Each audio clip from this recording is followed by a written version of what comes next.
Welcome back to Spyro 3 Reignited.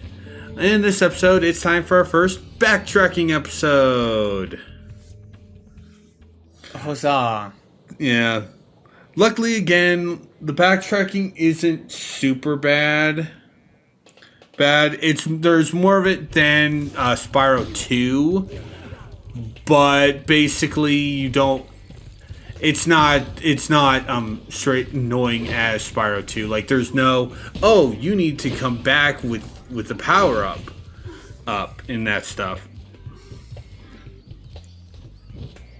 Right. Okay, so I have a bit of a weird question, or I wouldn't say it's a weird question, but a question regardless. What is the origin of Spyro's color? They originally wanted him to be green, but I think Disney got involved, or they decided to change it beforehand. Wait, Disney got... Why? Pete's dragon. Right. Yep. I mean, my working theory was that, They tried to go for a color that hasn't been done before by a video game protagonist, but they, like, I don't know, like, isn't purple a bit of a, I know that purple is a combination of red and blue, right? Red and blue makes purple, but I also kind of want to suggest that it could be a combination of orange and blue, because you know, Sonic and Crash are always the most influential animal platform mascots around. True. I'm not sure why they chose purple, though. Yeah. Maybe not fucking put an enemy right at the fucking ledge, guys. You know, I'm pretty sure if you were playing on 60 FPS, that would have been fine. Oh, shut the fuck up. Oh wait, of course, it's not 60 FPS, it's unlimited FPS. Or, well, unlimited, depending on what your PC can handle. I will say though, I do totally feel like you can play this game on 30 FPS. It's just, at this point did you just miss a gem? You missed a gem! Yes, I did. But yeah, at this point I'm so used to playing the game on 120. I really should stop my gloating.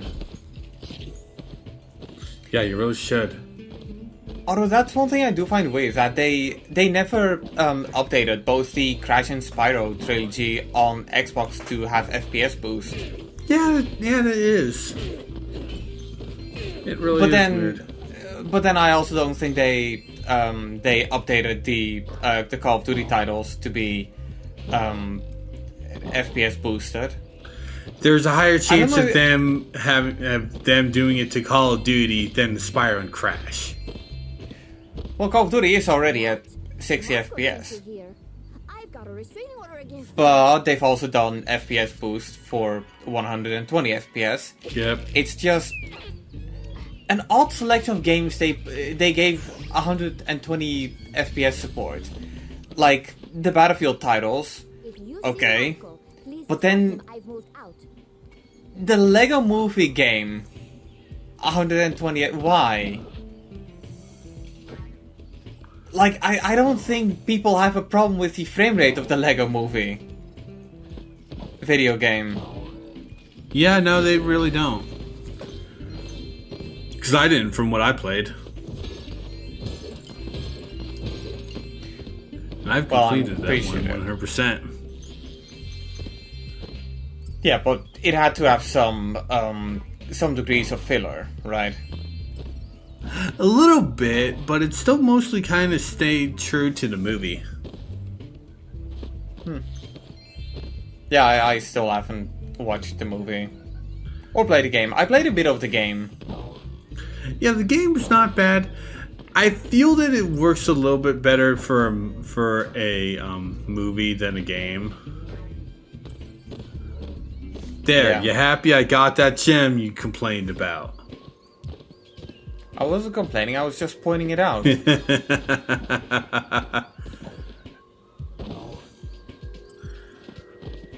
Also, I'm finding it funny that you didn't point out the punchline of the mission. What's the name of the mission? No, that she got a restraining order against him. Oh, right. And this is basically showing off that... Paying attention. Oh, hi, Spyro. Some of my seal friends are trying to take down a Rhinoc fortress. I'm about to go lend a foot. I love the smell of singed Rhinoc in the morning. Pretty sure that's a reference from a movie that's not suitable for kids. Yeah. I have no idea why the ball it's was flashing. I know it's a reference to something. I don't recall what the reference is. I believe it's Good Morning Vietnam. I believe it was Good Morning Vietnam.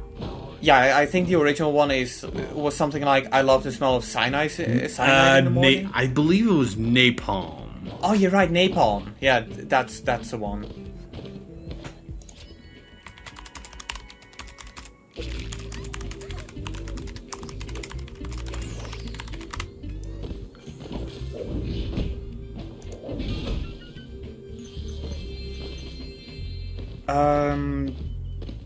Apocalypse Now. It's Oh, okay. I thought it was good. I thought it was Good Morning Vietnam. Hi, Sheila. The Rhinoc. Well, I just looked up "I love the smell of napalm in the morning" and it's not saying Need you to take out anything all the Vietnam. turrets for us. Okay. We're lighting the bomb now, so just make sure to stomp all those turrets before the fuse runs out, okay? But to be fair, if it's an apocalypse thing, you know that there's going to be some crazy people around, and it definitely sounds like the kind of thing a crazy person might say. Yeah, we're literally helping terroristic seals.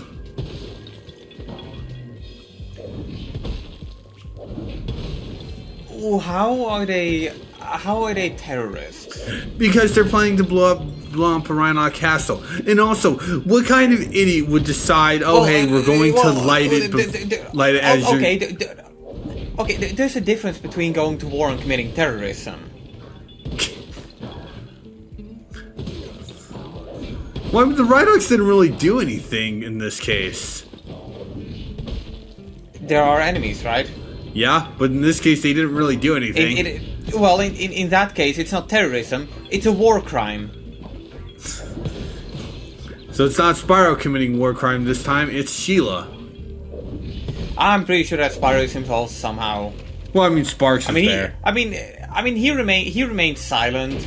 Sometimes that's worse than committing to the act. Wow, I can't believe I survived that. How did you survive that blast, you fucking monster? In my pocket.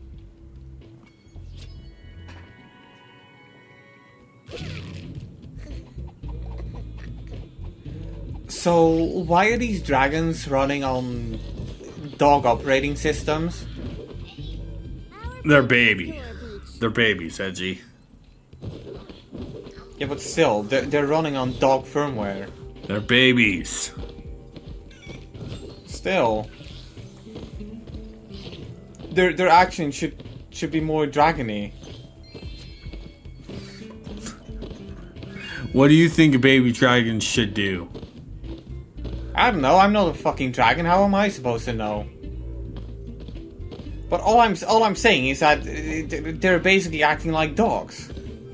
Like I look at what they're doing and I'm like, yeah, that's something a dog would do.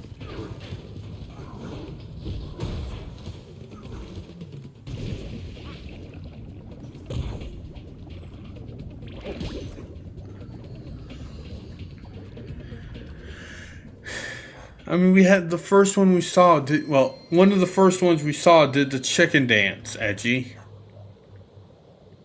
Yeah, I mean that's more believable than running after your own tail. Oh my god. But with the last stage done and backtracking done until we get the second friend, it's time for the speedways.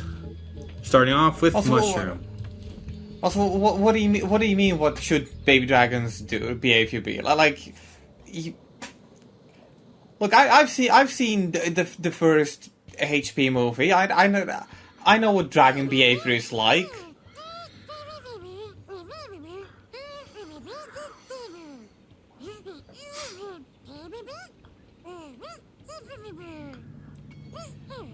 Okay, so does Spyro have like a built-in Dragonfly translator thing? Yes. Time attack is essentially the same thing that you've been doing in the flight stages in 1 and the speedways in 2. Basically just fly through or flame things. The one difference is this time you actually do have a timer. You're not basically just keeping the timer straight keep up. You have, this is the amount of time you have to complete this. This is the amount of time you need to complete this in. Which honestly, I like that way more than just you have to constantly be hitting stuff to keep the time raised. Yeah, I'm a bit mixed on it because on one hand, I did like how the old system did it. It basically incentivized you to be fast, like try and find the optimal route for it. But at the end of the day, don't these two, don't they both come down to the same? Yeah, I mean Sparks Like, lays out the optimal path, and it's like it's the path I always take because it's the easiest path. Yeah. Like I mean, I'm done by the time I'm done with this now. I mean, 7 seconds left on the clock. You could have gone faster on that. Okay. Right? To be honest, unlike the second game, there are no time limit seal points. All right. Yeah, that's more Dragon Baby like. Its tail wagged, Edgy. Yeah, a tail can wag without being a dog. It's just if you wag your tail for the sake of wagging a tail, you're a dog. Welcome to the worst part of these stages, the races. As you can already tell, everyone gets a head start in front of you, and everyone also uses the sum mostly, and they use most of this, and they use some of the speed boosts. These are poorly balanced. Look. I play a lot of racing games, and for whatever reason, they always like to put you in last place. So this is nothing new for me. No, that one's fine. I don't like the fact that everyone is moving, though. But no, I do not like these races. These races are straight bad. Okay, so that answers the question I haven't asked yet. You can burn them, but it will only slow them down. Yes. Yeah, burning them, or starting in the second one, there are missiles. Basically, those work the same as flaming them, slowing them down. All right.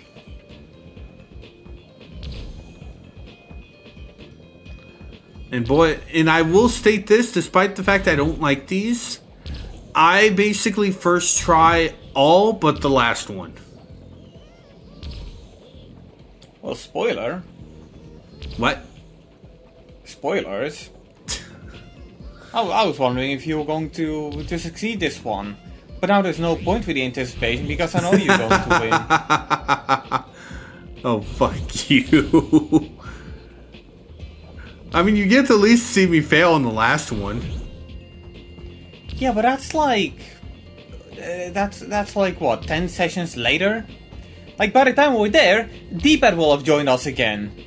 True. If you're watching this, D-pad, hi. We hope you're having fun on your vacation, buddy. Yeah, looks like I barely won that. I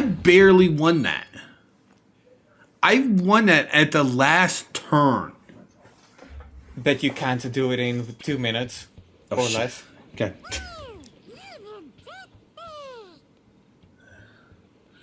Yeah, it's like, first prize, hooray. We got another egg. John. Like, what kind of a name is John? Also, I'm sorry y'all didn't notice, and I didn't notice this when I was playing. The fucking grass is clipping through that baby dragon. Anyway, just like with Spyro 2, there is also a third mission to do. This one involving Hunter. Wicked. I'm not really a big fan of a third mission, but I am a big fan of Hunter. Well, you'll probably be a bigger fan of these third missions. Just came out of nowhere and started blasting up the race course. We'll see. Looks like I'll have to hop in my plane and teach him some manners. Sorry, Hunter, mate, how the fuck did you get a plane? Do you even have a license for that? Here I come. You tell me. For these missions, you're playing as Hunter. Right, so obviously we just went from Spyro the Dragon to Ace I don't know, Combat. fucking Afterburner. Ace Combat. Yeah, I haven't played Ace Combat. I have played Afterburner. I've never played either.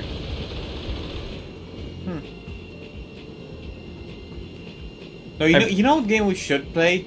We should play War Thunder. I've heard that. I've heard that Moneybags sold military documents on.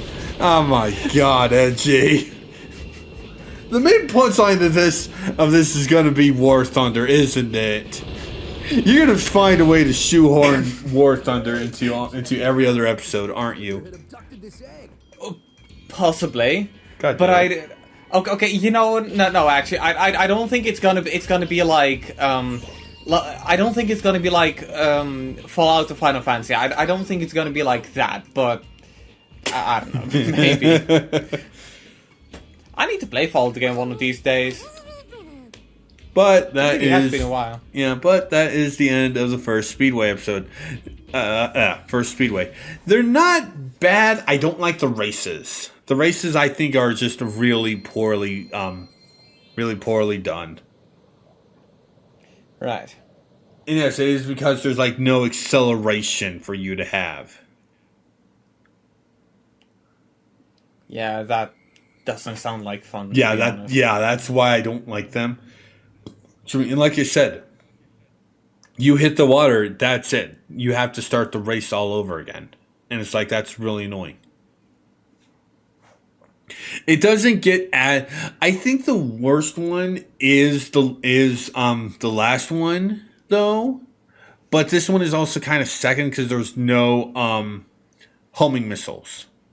You have to basically just there's no homing missiles in this one. So I think it's the hardest one because you just have to rely on the speed boosters, which the enemies can take almost all of them, which is like, fuck you. Yeah, I'm gonna be honest. I played enough GTA Online to know how to not rely on a homing launcher, but it's a nice to have. Yeah, it is. No, and see how I do in CTR in the future. Once Edgy does the Crash games. I mean, I'm still debating on it. Like, I consider doing one, because one is apparently the most painful one, and I'm like, the fuck it ain't. But nah, we'll get to that when we'll get to it. Yeah, we will. Maybe soon, maybe later. Who knows? I don't know. I've got other games to play. So do I. Because I'm not doing Crash. I'm not doing Crash. I did Spyro. I mean, I'm going to do CTR, but I like CTR. Yeah, I'm probably gonna do Assassin's Creed 2 before doing Crash 1, but You have to. Okay. wait, hang on. Oh, wait, hold up. This is internal stuff. We shouldn't be talking about this. Whatever, and enjoy the leak. Hey, you leaked what you were going to do. I didn't leak anything I'm doing. Yeah, and speaking of leaks, I'm gonna take one.